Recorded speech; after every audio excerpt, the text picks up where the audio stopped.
Bonjour les enfants, aujourd'hui je vais vous raconter une histoire abracadabrante d'un tout petit grain de riz.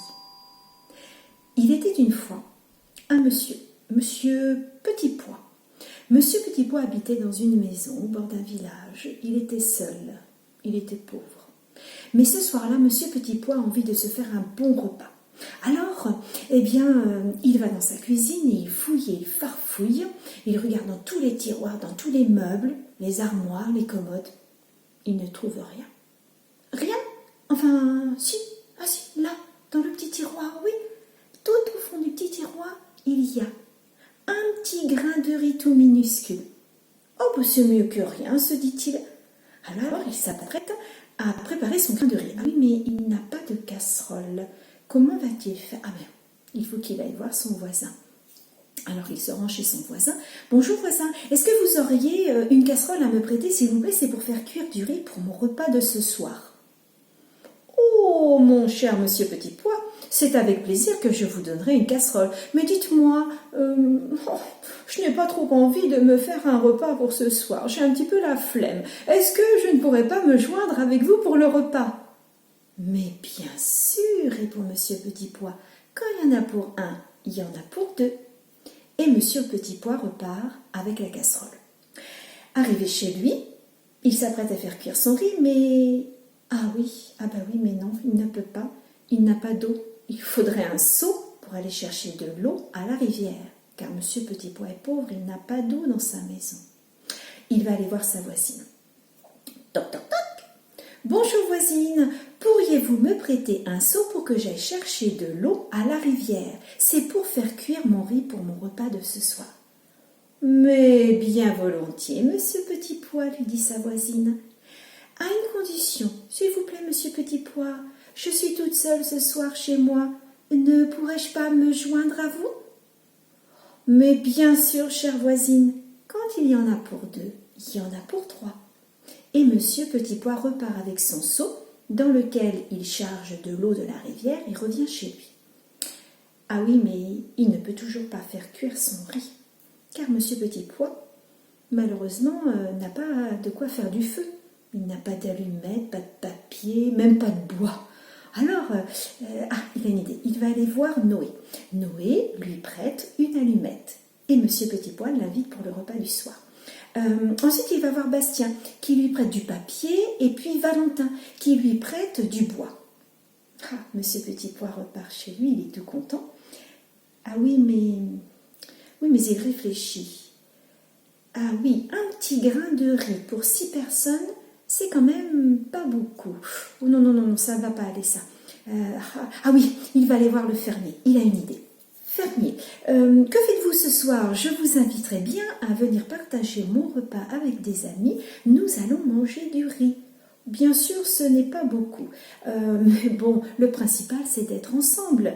Oh, mon cher Petit Pois, mais c'est avec plaisir que je me joindrai à vous.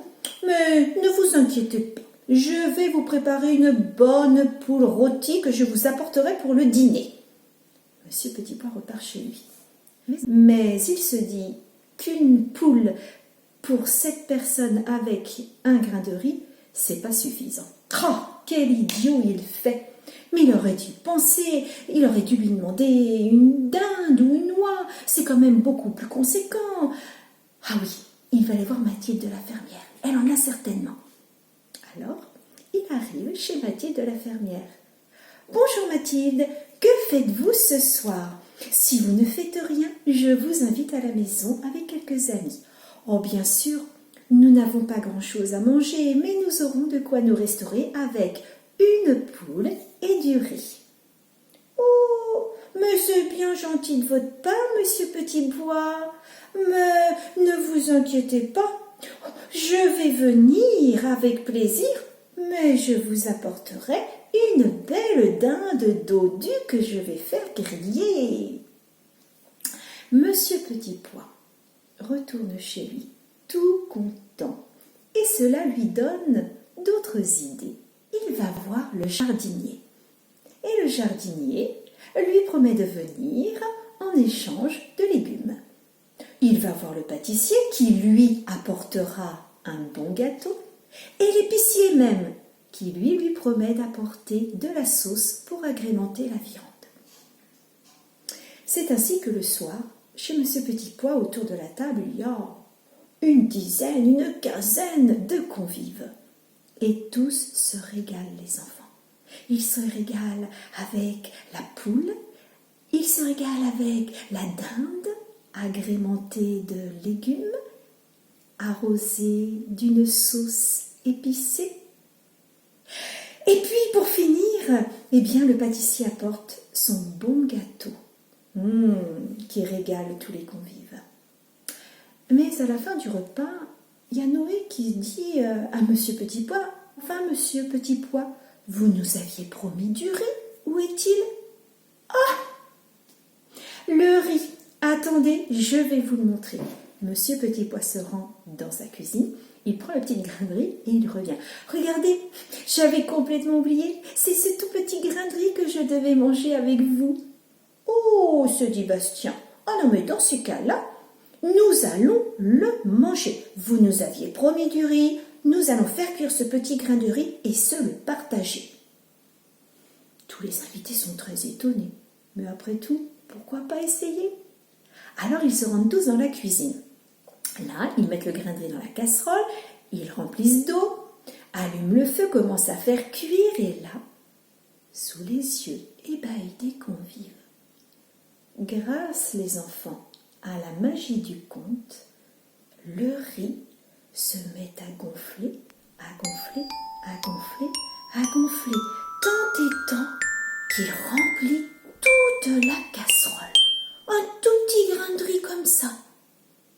Alors les convives et puis Monsieur Petit Pois retournent vite à table et partagent l'énorme grain de riz pour que chacun puisse avoir une part. Et tous se régalent. Alors je peux vous dire les enfants que ce soir-là, quand les invités sont repartis chez eux, ils avaient les yeux pleins de la lumière de ces contes, pleins de la magie de ces contes. Ils n'en revenaient pas. Mais ça, c'est leur secret. Et vous aussi les enfants, ne dites rien.